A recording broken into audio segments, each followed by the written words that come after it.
Welcome back to the podcast, everybody. I'm your host, Taryn Hunt. This is the Ehuntr podcast. Thank you for joining me. On today's podcast, I have the guys from the Initial Ascent brand. They're a backpack company that's become pretty popular in the outdoor industry. And so super excited to have them on, learn more about them and their products and what they do. And so hopefully you guys find this podcast helpful, especially if you're in the market for a new backpack. So let's go ahead and get them on the phone and we'll start chatting with them. I know a lot of our listeners would love to hear more about your guys' gear. Good deal. So if you're ready, let's go ahead and get this thing kicked off. If you don't mind, would you mind starting off with a little introduction? Tell everybody who you are and what you do over there. Yeah. So my name's dstokes. I'm originally from Lake Wales, Florida, and by way of Alabama. I moved out here in 2000 to Middleton, Idaho. Well, actually to the Boise area. I was in Nampa for a little while. And I actually am, my day job, I'm a dairy nutrition consultant. So I've got my own consulting firm and been doing that for a little over 20 years. And then my second job is co-owner of Initial Ascent pack company. So it's that's kind of who I am. I've got a wife and 3 kids, and just love being out here in Idaho. Nice, very nice. Heck yeah, Idaho's much better than Florida. Just a lot better hunting. No question. I would not go back to Florida if you paid me. I spent a little bit of time out in Florida with my day job, and actually I'm headed to Alabama too in a few weeks. I've never been to Alabama before, but excited to go down and see those people. But I couldn't live out east. I just like the hunting that we have out here. I like to be able to hunt elk and mule deer and pronghorn and everything. So yeah, not really, not much of that down there. We've got, I grew up on whitetail hunting and hog hunting. I did some coon hunting in my day, nice. With the old blue ticks, and so I trapped and fished. I just was outside all the time, so just kind of grew up with that. Grew up on a dirt road back there in Florida, and just a country boy. Nice. Well, glad you made it out west, and super stoked that you started the Initial Ascent company, because like I said, you guys got some good products. I've been able to watch some videos and listen in on some of the stuff that you guys have got going on, and I think, man, you guys got some great gear, and I'd love to chat a little bit about that today and kind of talk about what's new. So you said you're the co-owner, so who else is with you? Yeah. So my partner, Joe Elliston, he's been a friend of mine for a long time, and we met at our kids' football practice. Nice. And Joe finally came up to me, because I'm pretty sheltered. I don't reach out a whole lot. I just kind of like to stay in my little bubble, unless I go to a show. But Joe came up, introduced himself, said, "Man, I've seen you at church," and I said, "Yeah, I've seen you for about 3 years in church. I apologize, I haven't said anything to you." But anyway, one thing led to another, and Joe and I really hit it off, and just started talking about our families and our passions and that sort of thing. And one of his passions was backpacking, and another passion was hunting. And so we had that in common, and I had been doing it for since I got out here. I had been trying to hunt out west, which is so much different than what I was used to in the east. So Joe and I kind of talked about that, and then we started hunting together a little bit, and we found ourselves really discussing our gear a lot. I'm a gearhead from way back. I just love it. And Joe's not as much of a gearhead as I am, but he's still a gearhead. So we've got to comparing notes on different packs we were running and that sort of thing. And I had about, over the years before Initial Ascent started, I had about every pack out there, as far as from companies that are in the West here, Mm-hmm. and even had Cabela's pack here and there. So, I think we all kind of start with those but kind of packs because they're cheap and yeah, absolutely. We want to do it. So, yeah. but these packs have come so far. Oh. You know, even in the last 5 years, Uh, there's just some great companies doing some great things out there. well, I'm with you. I'm a gearhead. I love technology. I love what's coming out these days. Whether it be packs, whether it be camo, clothes, gear that we wear or whatever. And I love the advancements that we make. I've got a backpack that I bought probably 15 years ago, and you compare that backpack to what is coming out now, and it's just night and day with comfort and durability and things like that. It's amazing where we've come from and where we're at now, whether it be backpacks or whether it be camo clothing that we wear, our guns, our bows, everything else along that line. And so it's amazing, and I love to see more advancements that come. Where did the initial Ascent name come from? That's one thing I always wanted to ask you guys. That's an interesting name, but I've always wondered where you guys got that. Well, we were trying to find a name for the company that wasn't like really anybody else. Mm-hmm. And it just happened that we threw a bunch of names, basically white sheeted it and just threw a bunch of names out there. And somehow through all that rigmarole, we came up with Initial Ascent. And so the thought in my mind was it was our initial ascent into not only up on the mountain, but initial ascent into the hunting industry. Mm-hmm.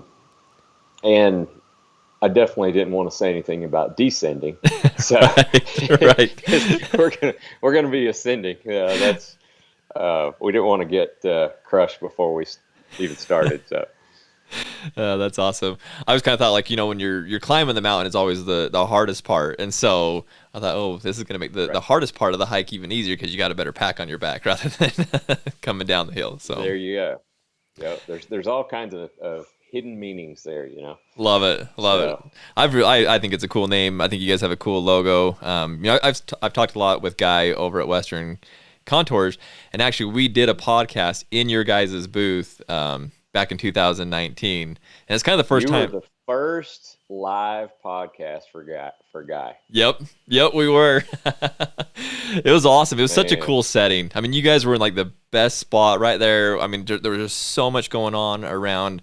Great booths around you. I mean, you couldn't have asked for a better place. For one, to have a booth, but then two, to be doing podcasts and things like that. So I saw the Mountain Dude table, and just kind of that's where I started learning about you guys and what you had to offer, and how you guys were different than other pack companies, and that's what I actually kind of like to talk about a little bit today is what does make Initial Ascent stand out above the rest, because there are quite a few backpack companies out there. There's some that have been out for well, like you talked about, like Cabela's. I mean, those backpacks have been around forever, but there's other brands that have been around, and then there's also these new ones that have popped up within the last 5 or so years. And so I kind of like to talk about that, like what really does set Initial Ascent different or above the rest. Sure. So let me take you back a little bit, give you a little background. So I injured my back in 1994, I believe it was. And so my lower back, L5, and matter of fact, I just started physical therapy finally yesterday. Oh, wow. I bet you're feeling great right now. Oh, man, I'm sore as hell. I started that. So anyway, I could never find a pack, no matter what brand it was, that would work for me and my back issue. Mm-hmm. Now, I know people don't build packs for back issues, but I knew there had to be something that could be done to make that better. Mm-hmm. And it was selfish for me because I wanted to make, it work for me. Yeah. And, a lot of the things that we've designed, that's what we had in mind. We want to make them work for us because we know if they work for us, that they could work for other people, Mm-hmm. But we took about 3 years to design, build, and test our frame. And the Integris frame, and now we have the Invictus frame for the ladies out there, shorter torso.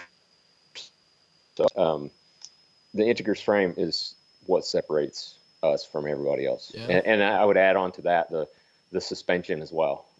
That hip belt that we put together, we just cut a video and released it on YouTube and it's all about our hip belt and what went into the design and why we did what we did and that sort of thing. And so for any of your listeners out there, that might be something good to go check out and kind of see what I'm talking about. But our pack, it's we've had to, I mean, it's just lots and lots of testing, lots and lots of feedback and that sort of thing. We're on, I think, version 17 of the frame. Wow. Now, don't think that all the versions have been completely different. There's been a tweak here and there. Yeah. Change the slot size or something like that. But we wanted something that we decided on carbon fiber, and we even went further than that and did a carbon fiber kind of composite, so a blend of some things in there. And that set us apart from everybody that's ever done it, really, in the backpack industry. So we had 3 engineering firms working on that. We worked with Boise State. And now the engineering firm that we're currently working with that actually builds the frames, they're over in Rexburg, Idaho, Citius Composites.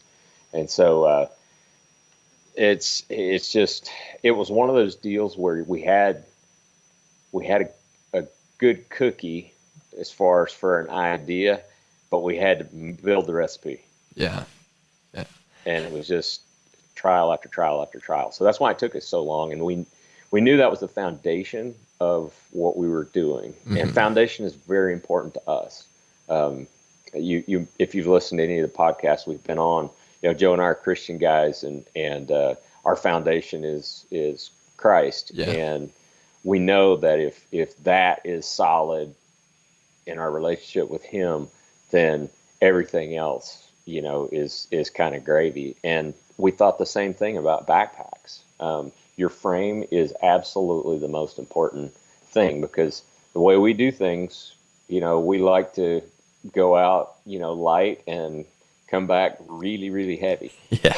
So I think the separation there really for us comes because of our frame and suspension, but as you go along and get heavier and heavier and heavier, it just seems to get more comfortable. And that's where we start to separate from some other brands. Once you get over that 70 pounds, then all of a sudden it's game on. Guys have done some outrageous things with our packs, as you've probably seen out there. And just being able to pack the way that we can on our system, it's not like you're just strapping all the meat to, the back of the frame, right, and then sandwiching the bag over it. It's a lot more than that. Our design was to keep as much weight spread across our backs and as close to our center of gravity as possible. And so, one of the things that has come to light in the past couple of years, by a good friend of ours, Dave Baronio, he's a guide there in Utah with R&K hunting, and before, when he was packing elk and deer off the mountain, I mean, he's a beast. He can get it done. He was using a stick and actually cutting a slit in the hocks, for rear quarters, and sliding them over on the stick, and then putting it in front of his pack on his, I guess, whatever that muscle is right below your neck. Your traps? Those muscles, he'd put it right there, right where you put a squat bar. Yeah. He would do that, and he would carry those quarters that way, and then he would have like front shoulders or whatever in his pack itself. That's ingenious. But it really is, because you know what that does? That keeps that weight closer. I mean, that's as close to your center of gravity as you can get it. That's why we squat that way. Exactly. Because any other pack out there, you just physically can't do that. I mean, you either have to go out or you have to go up to put more on it. So we were able to take those notches that we created for a rifle sling and start using that to pack quarters. And I've done it myself. I'll never pack out another deer, without just breaking the whole thing out bone in. Right. That's just the way it goes. Yeah. And it's heavy, but man, you can walk straight up and down while you're doing it. I've actually had lots of guys come over to the shop. We do by appointment only. We don't have a storefront at this time, but what I've done is I'll put a 60-pound sandbag on their pack. We put it in our pannier load carrier, and I get them fitted, custom fitted. And then once they're fitted, they carry that 60 pounds around. And then I take 2 more 60-pound sandbags and hang one on either side and have them feel what 180 pounds feels like. And I always have them guess, how much weight do you think we have in there? And everybody's always at least 40 pounds lighter. Wow. But that just proves my point. It the way it carries you just don't have to hunch over. You don't have to engage muscles to keep you upright. The physics just does it, and that's I guess to sum it all up. And I know this is a long drawn out. No, I love this. This is great. This is what we're here for. Yeah, to sum it all up, it just comes down to physics. Yeah. And, that moment arm, that fulcrum, and the shorter that moment arm is, and let's just say the center point is your center of gravity. So right in the center, if you're looking at you from the side, that moment arm, the shorter it can be, the less work you're going to have to do to carry more weight. Right. So if that load moves out from you, that moment arm gets longer, and all of a sudden you can't carry the same weight as effectively as you can if that moment arm is shorter. So kind of geeked out there a little bit, but it's physics, man. That's what we strive to do. Well, that makes sense too. Because you made the comment that with most packs you're either loading out or up, and we've all done that. I'm sure everybody listening to this podcast has done that. And then you find yourself, hunching over, and before long, right in here, right in the front of your shoulder. I know people on the podcast can't see me, but in the front of your shoulders here, it just starts to burn. And this, I feel like every time I get done with the pack. So, for example, we had to pack out one of my elk, and I had half the elk on my back. And by the time I got back to camp, so half an elk is roughly 80, 90 pounds, somewhere around there. By the time I got back to camp, my arm or my shoulders right here were so sore. But then I realized it's because I put everything on the back of my backpack, and so all that weight was pulling me back like that. And there's just a lot better ways to distribute that weight. And like you said, if you distribute the right way, it's a lot easier to pack. You can pack a lot more weight and not feel like you're packing that much weight. Yeah, and a lot goes in with obviously how you pack that meat. And making sure that you pack. And here's one of the things, when we first designed this pack system, we did want it a little bit wider than our competitors out there. We did that for a reason, because the wider you make that, the more surface area you have to put weight against your back, and the closer you can get that to your back and to your center of gravity, which makes, again, that moment arm get shorter, and then all of a sudden, by laws of physics, it becomes perceived easier. And so we did the same thing when we designed our bags. We created a wedge shape to it. If you look at it from the side, it looks like a wedge. Mm-hmm. And then so we took a lot of these backpacks are made with kind of a tube look to them. You know, they're just kind of a tube. Yeah. Well, what we did was we actually decreased the depth on ours a little bit. We widened it out just slightly. And so there again, even with the bag design, we're trying to keep it as close as possible to your back, no matter if you're carrying meat or not. Mm-hmm. Yeah, it goes back to just work smarter, not harder. And I think that's kind of going back to our technology conversations. That's really where we're going to with hunting really with everything. You know, you and I were talking about golf before we hit record on this, and you know, golf's the same way. A lot of the technology that we're using in golf now is way different than it was back when Tiger Woods started playing golf. And so we're able to hit the ball as far as he did back in the day. Not that we're as good at golfers as he is, but we have the equipment that's kind of progressed and gotten better. Same with hunting. As these things get better, it allows us to be better hunters. And I know that's a big debatable conversation that everybody has, is does gear truly make you a better hunter? In my eyes, because I'm a gearhead, in my eyes it does, because for this example, is it allows you to get where you need to go, for one, because you have a nice light pack, a good comfortable pack that allows you to hike in, and then it also allows you to pack that animal back out. So I think it does make you a better hunter in the long run. Oh, I do too, and especially when you look at going over 7 days. Mm-hmm. You know, most everybody can go and do 5 to 7 days, and you know, be a little bit tired. But man, when you push on past that 7-day mark, all of a sudden, all the stuff that you did up to that point starts kind of mounting. Mm-hmm. It starts weighing in on you. And so if we can, through technology, if we can create some energy efficiency, mm-hmm. All those days that are leading up to passing that 7-day mark, you're going to be a better hunter on day 8, 9, 10. Yeah, exactly.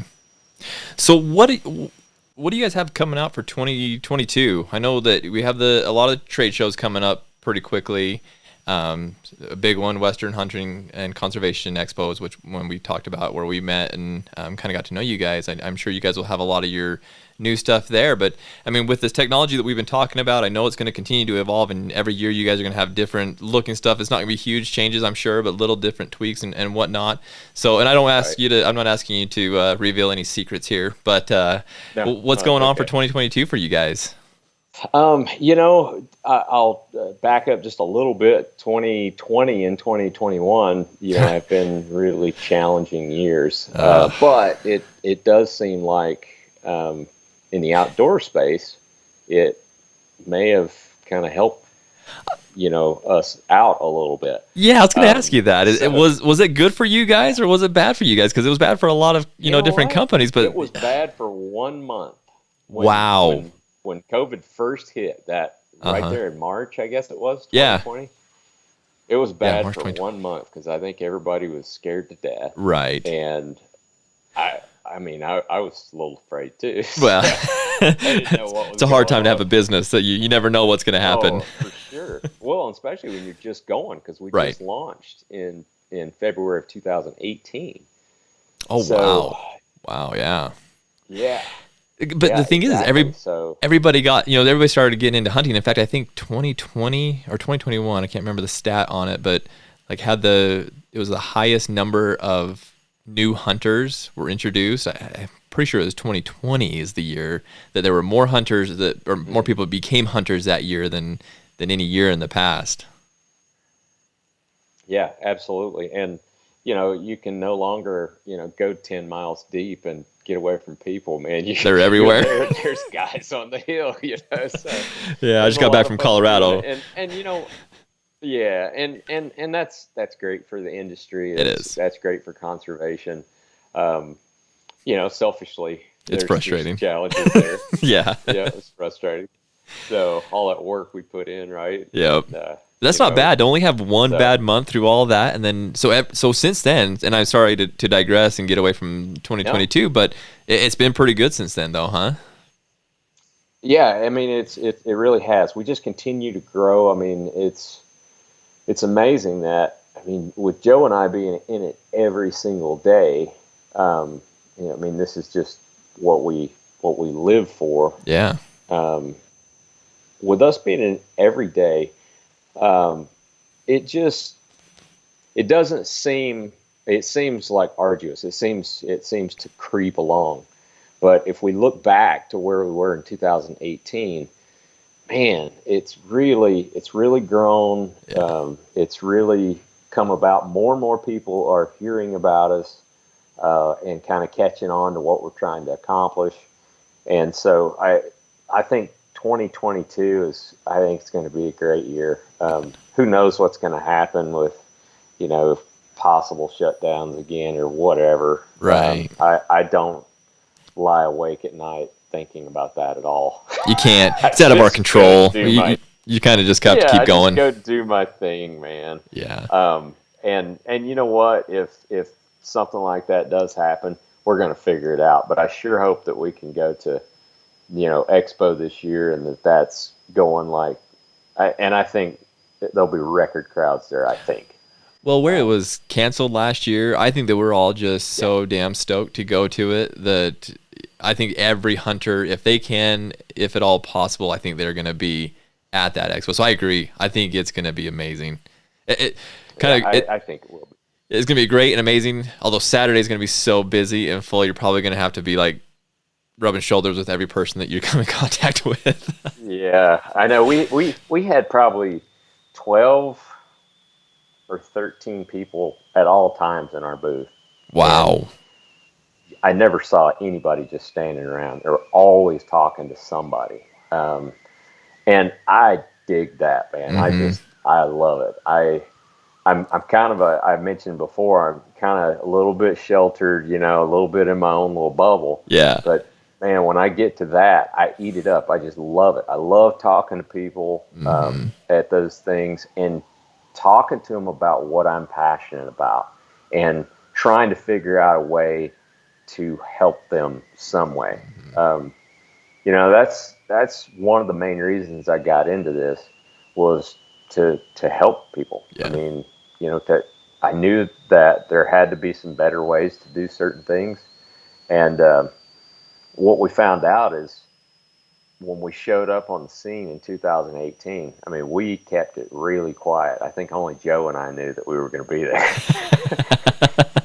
We showed up with a booth, and there were a lot of heads turned, and we sure didn't have the product then like we do now. Well, We try to raise the bar all the time, even in but 2000, that was let's say even in 2019 when we were there, I mean, it was unreal how many people. I told Guy that I was like, you picked the right booth to be in because there was just always people in there. I mean, people were yeah, kind of geeking out about some of your guys' products, and that wasn't your first year. If you guys were there in 18 as well, yeah, yeah, that's amazing how many people have been. yeah. And I think actually, I want to say, I think it was 2020, because that was the first year we did the 20 by 20 booth, like Uh-huh. the big one. Oh, maybe Um, and because they remember, I think the country got shut down right after that, that's like in right. March, right after that. That's right, because it was February of 2020, and then we had the expo. That's right, and then March everything got shut down. You're right. It was 2020. Right. And I went down to Las Vegas at the end of February and did this thing for charity, where we climbed the stratosphere, Uh huh. and you know to see how fast we could do it, but just to climb all, I forget how many floors there were, like 144 or something like that. Jeez. Um, but anyway, we climbed that, and didn't know anything about COVID at the time. Mm-hmm. And I mean, heck, we're in this hallway with lots and lots of people, and it's just having a great time. And go out to a restaurant after that. You don't Sounds see a like real life, mask. like what life That's not used to even a be. thing yet. Yeah, like real life used to be. And so it was. Little did we know that less than a month later, our world would be turned Mm, upside down for a little while. yeah. It was horrible. Absolutely horrible.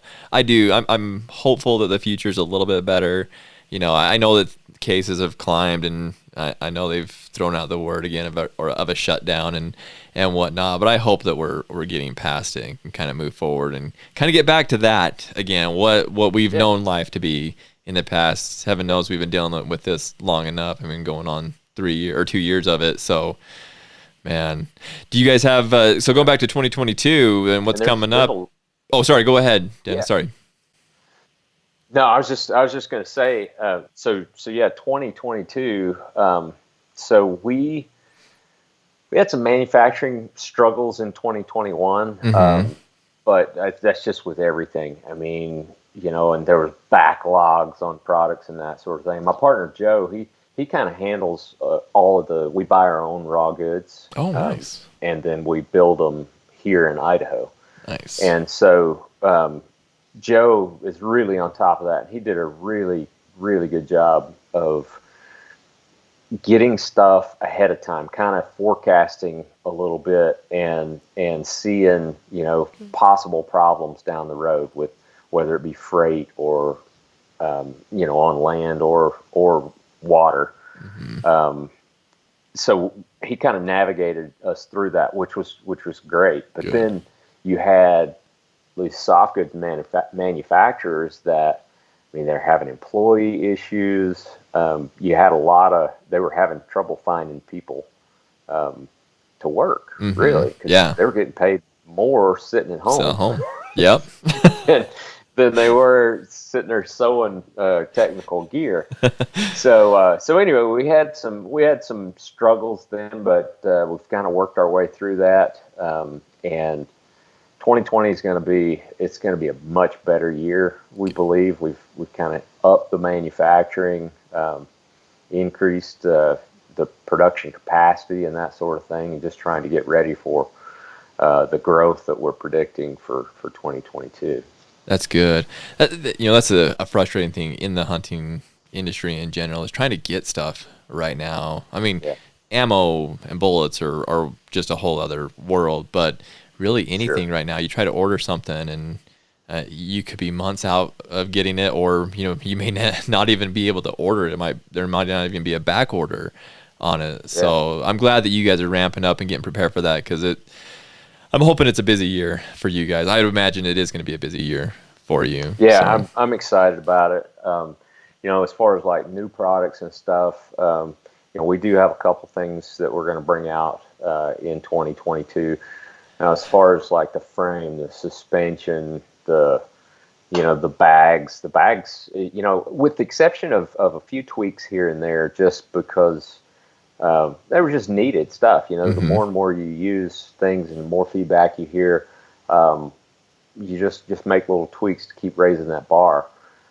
We do have we're playing with some ideas on a bag for 2023 that will kind of come in and probably replace what we have, or we hope. The thing with that is like with manufacturing, prototyping and that sort of thing has gotten put on hold because we just want product in. We had some struggles the back half of the summer, July and August, and September with getting things in. So we were on back order with a lot of our stuff, and I'm the guy who puts all the packs together and I ship them all out as well. And wow, you talk about frustrated. Yeah. When I've got 25 orders sitting over there on the table that I can't fill because we're out of, a couple of these things. Mm-hmm. Oh man, I was fit to be tied. I was not a good person to be around sometimes. Oh, I can only imagine the frustration with that. Oh, that'd be horrible. I'm excited to hear about. I was gonna say I'm excited about about a new pack coming out in 2023, and I guess what I'm hearing on that is you and I got to do another podcast next year and talk about. We're gonna have to make this an annual thing, Dennis. Hey, I'd love to, man. I think that would be just perfect. But with everything that we bring out new, we test and test and test and test before we introduce it. So So that's the reason, if we wanted to try to, get it ready for this summer with all the backlogs in materials and that sort of thing, it just takes so long. You've got to do it. You've got to order things 6 to 9 months in advance of when you're going to need it, just to have a prayer of getting it by that time. So, and there's some of these companies that can't even tell you, number one, where your product is that you're waiting on, but also when it's going to be to you. They can't tell you this stuff. We were out of platypus bladders for, golly, we ran out in July and we just got them in the other day. Wow. Wow. Yeah. That's crazy to me. It's nuts. So you guys are basically putting stuff together. Well, yeah, for 2023 right now is when you got to be doing this stuff just so you can have that bag ready in 2023 when you're able to really, holy smokes. That's exactly unreal. Right. So, but yeah, concepts are going to be, very similar to our current bags. But there's going to be some key feature changes that are just going to make it so much better for everybody. So, are you guys going to start expanding a little bit into other products? I don't even know where to go with that. Bino harnesses, other kind of packs, duffels, things like that. Sure, we've talked about that, and it seems like we'd like to do that. We'd like to do that to, offer more SKUs out there and to try to become a little bit more of a complete, maybe one-stop shop type thing for backcountry gear. But at the same time, we look at our packs and we want to try to perfect what we have, what we're good at.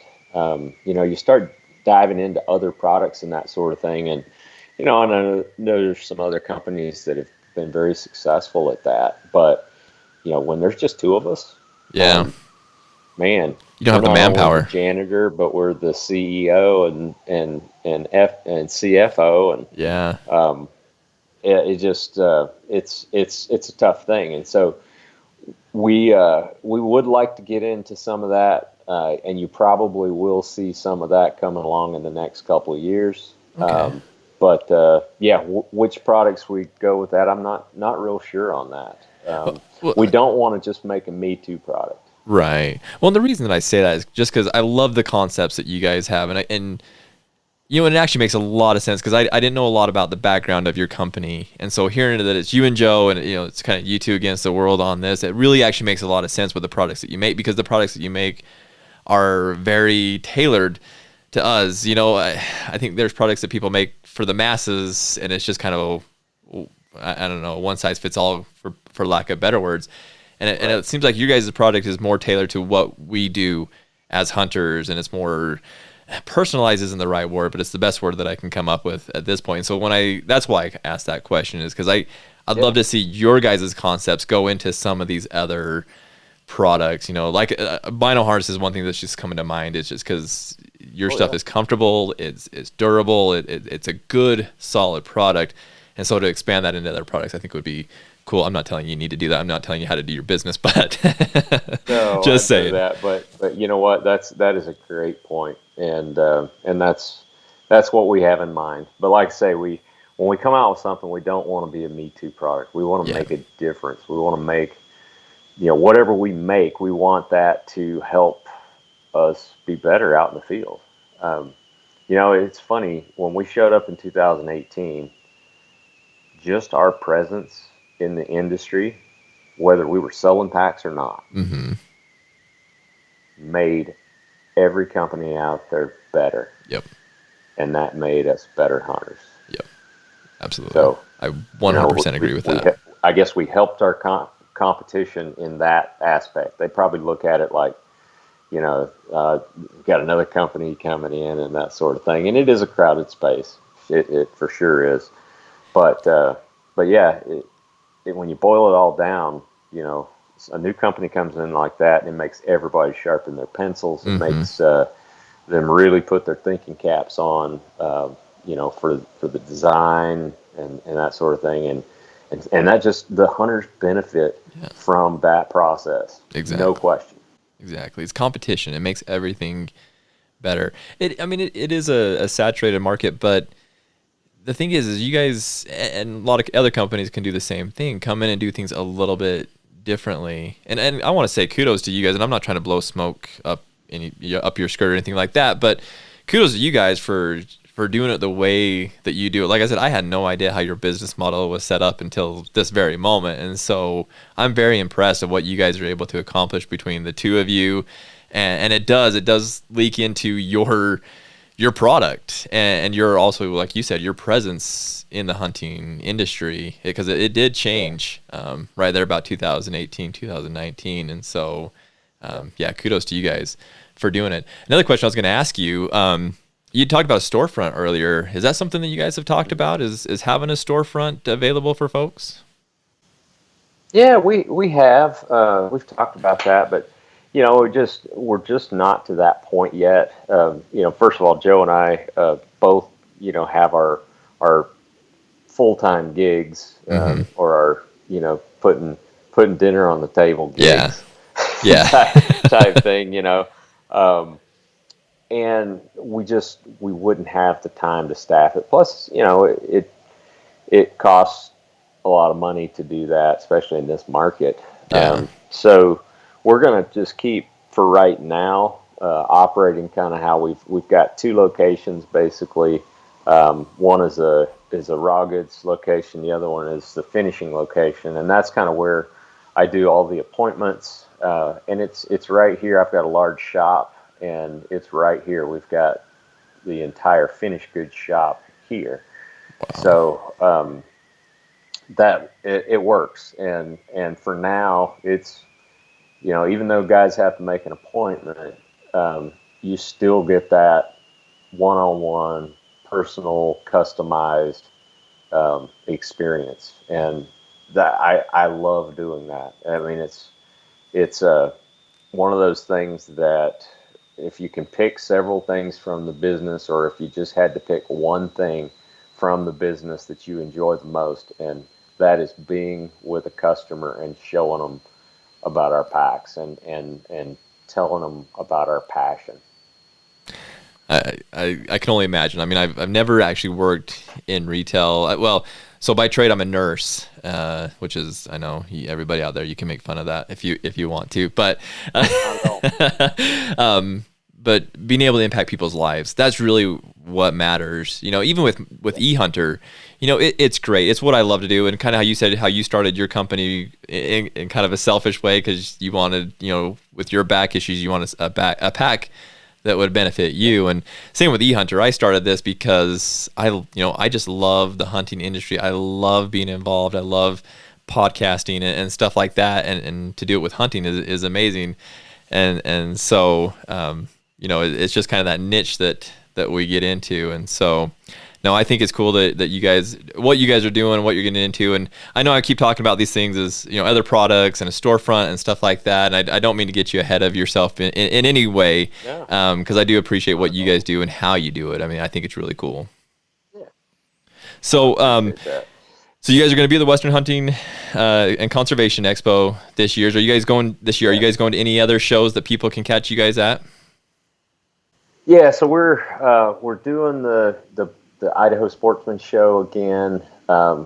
Next year, our goal is to try to expand our show schedule by one, maybe two every year.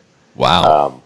Since we didn't go to anything last year other than Mountain Archery Fest, which will be back at all of those, I believe, this year, so that people can come see us there as well.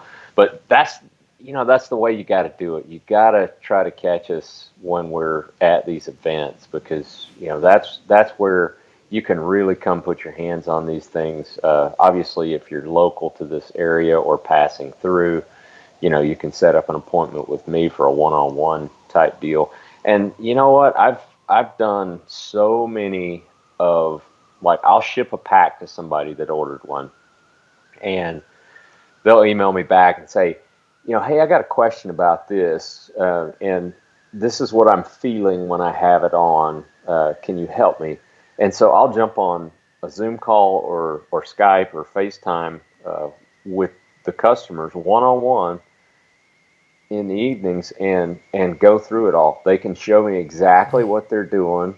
I can tell them exactly what I want them to do, because I want people to learn the proper way. You would be shocked at how many people don't know how to correctly put on a pack for hauling heavy loads.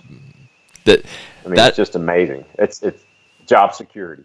It really, really is. That's one thing that I have found, and I've talked to other people that have been in the industry of building backpacks, and that's what they always say is people just have no idea how to even put a backpack on or how to adjust it for themselves. So you guys being willing to do that, especially where it's not like your only gig, I guess I should say, where you have your 9 to 5 that puts food on the table. And then to do this after hours, that's very cool of you guys to be willing to do that. I know that probably takes a lot of your time. It does, but man, it's worth it to me, because the customers, without the customers, we're nothing. And we want to have the best customer service in the industry. And I think, by doing things like that, I think that really, kind of puts us ahead of the game. Because, let's face it, most of the bigger companies can't do that, and especially when you're talking about, you get to talk with an owner, one of the guys that designed the system that you just spent all your hard-earned money on. I think that means something, and I love doing it. It's one of those things. It's not a bother at all. I just love doing it, and I wish more people would do that. Yeah. But kind of getting back to what you were saying about you've talked to other companies and that's been their experience as well. That's our fault. That is the backpack manufacturers in the industry. We got to do a better job of educating people.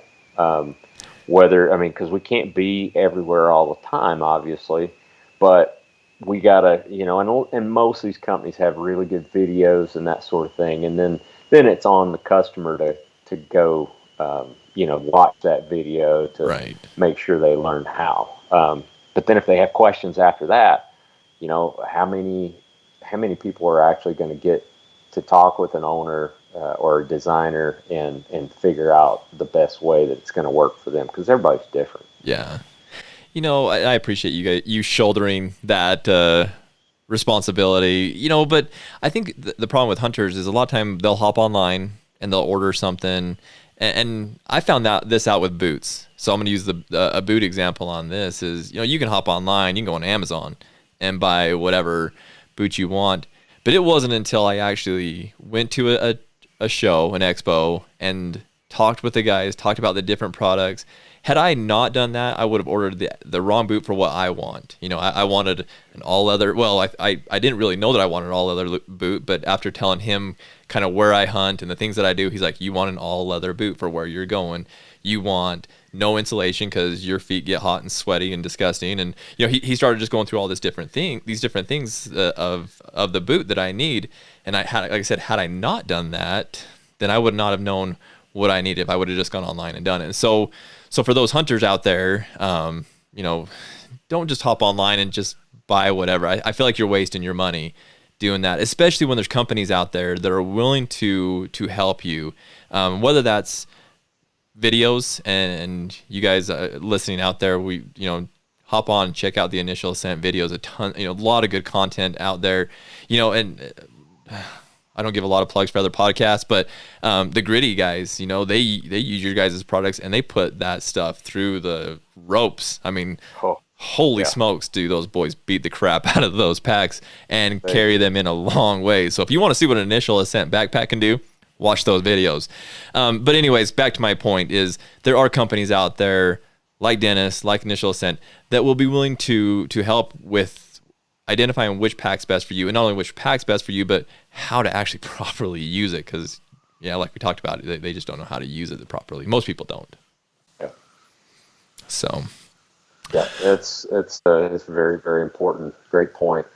Um, one of the things. So I mentioned like Joe.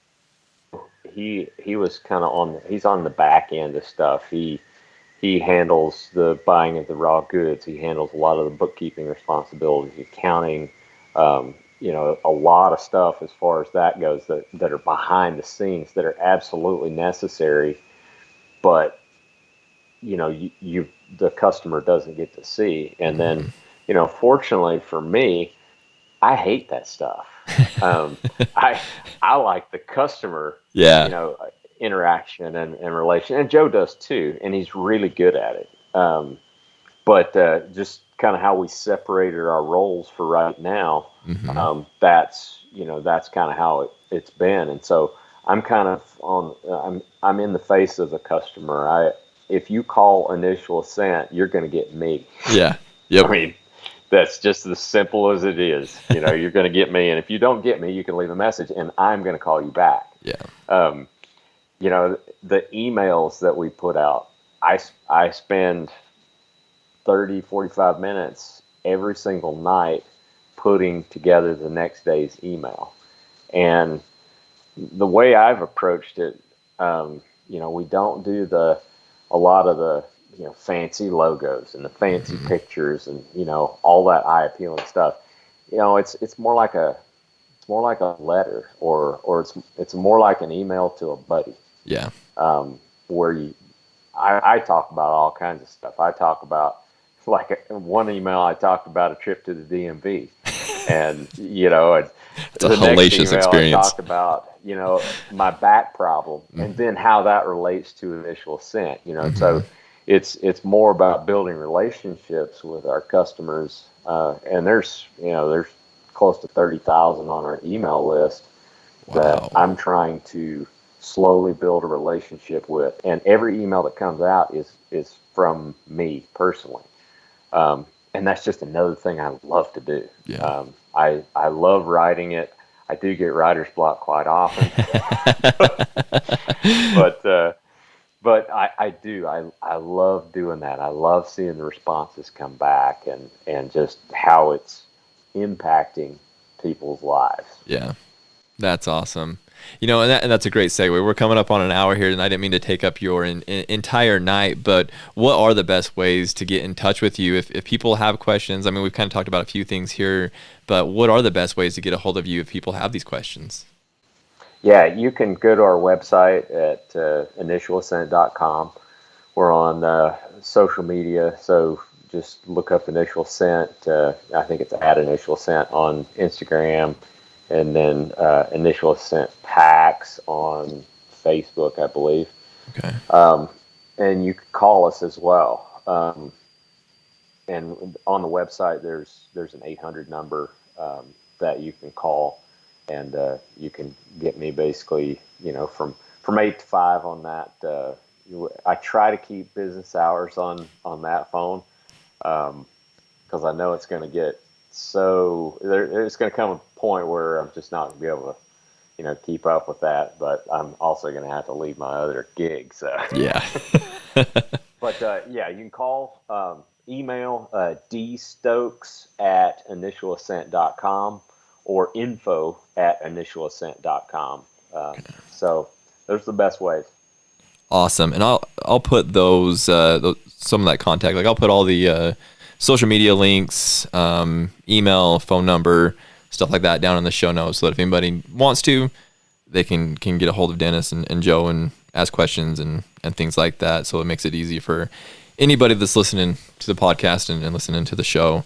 So, well, Dennis, I Yeah. appreciate you taking some time with me to chat about you guys. I'm super stoked about what you're doing. I really am. I don't just say that. Like I said, I'm not just trying to blow smoke.